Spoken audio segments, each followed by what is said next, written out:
මෙවෙද්දී දුෂණයට ආදරය කරන හැමෝගෙම ප්‍රශ්න තමයි සිරස් ටීවී නාලිකාවෙන් විකාශය වෙන මායාවී ටෙලිඩ්‍රාමාවකින් දුෂණි අයින් කළාද එහෙම නැත්නම් අයින් වුණාද කියන කාරණේ. කොහොමද දුෂණි මාධ්‍ය ජාලාවලට සටහනක් තබමින් කියා සිටියේ දින දෙකක අසනීප නිවාඩුව ඇයට ලබා නොදුන් හේතුව නිසා තමයි මේ විදිහට ඇය මායාවී ටෙලිඩ්‍රාමාවකින් ඉවත් වුණේ කියලා. කොහොම වුණත් මේ පිළිබඳව මේ ටෙලිනාට්‍ය අධ්‍යක්ෂකවරයා ඒ කියන්නේ මායාවී ටෙලිනාට්‍ය අධ්‍යක්ෂකවරයා මේ වෙද්දී සටහනක් තබමින් මෙන්න මේ විදිහේ කතාවක් කියනවා. මේ තමයි මායාවී කතාමාලාවේ අධ්‍යක්ෂණයෙන් දායක වන සඳුන් රාජකරුණා මහත්මයා ඔහුගේ කතාවෙන් දුෂණිව ඉවත් කිරීම පිළිබඳව තබපු සටහන.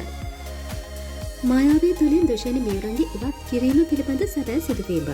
මේ වන විට මහත් ජනප්‍රියත්වයට පත්ව තිබෙන මායාවී ටෙලිනාට්‍ය තුළ ප්‍රධාන රංගන ශිල්පිනිය ලෙස කටයුතු කළ දුෂණි මියුරන්ගේ දිගින් දිගටම ඇගේ පෞද්ගලික ප්‍රශ්න මත රූපගත කිරීම සඳහා නිසි පරිදි සහභාගී නොවීම හා මගහැරීම නිසා නිර්මාණයට සිදු වූ හානිය මත අවසන් වශයෙන් ඇය ඉවත් කිරීමට සිදුවිය.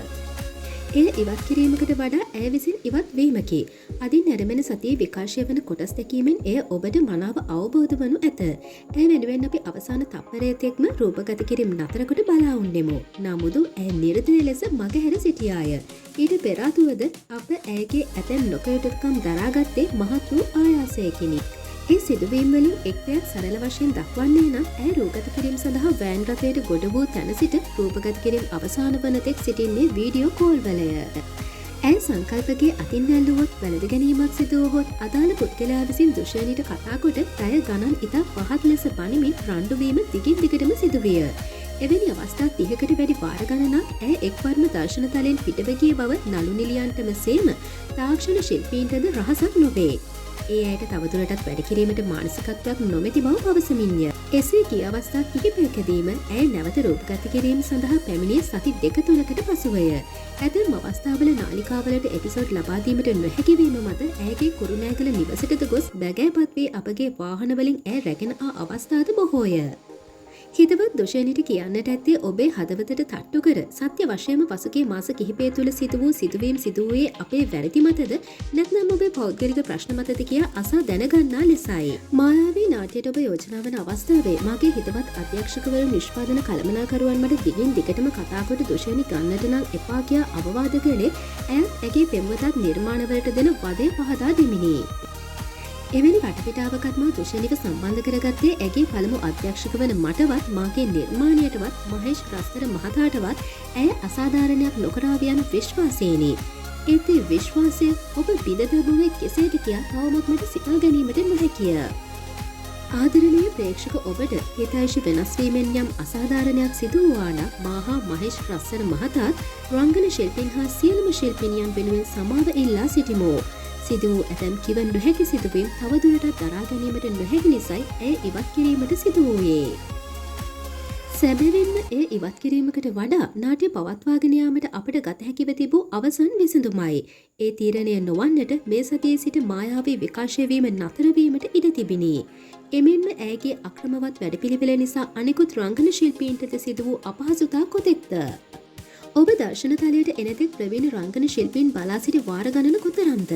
එමෙන්ම ඔබේ චර්යාව නිසා රංගන ශිල්පීන් ශිල්පිනියන්ට සේම සාමාන්‍ය සේවකීන්ට වැටුප් අහිමි වූ දින ගණන දන්නවාද?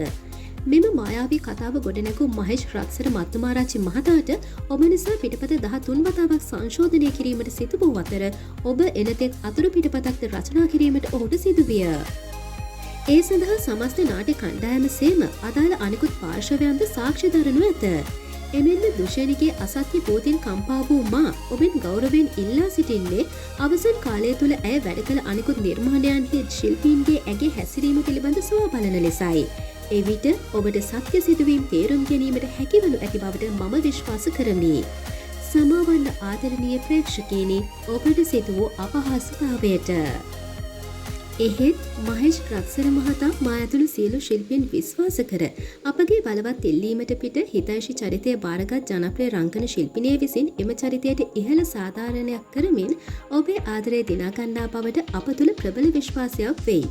එමෙන්ම අපගේ ඒ ඉල්ලීම මත ආදරණීය ප්‍රේක්ෂකයන් වෙනුවෙන් හිතයිශී චරිතය බාරගත් එම ශිල්පිනියට අපගේ ගෞරවනීය ස්තුතිය පුද කරමි.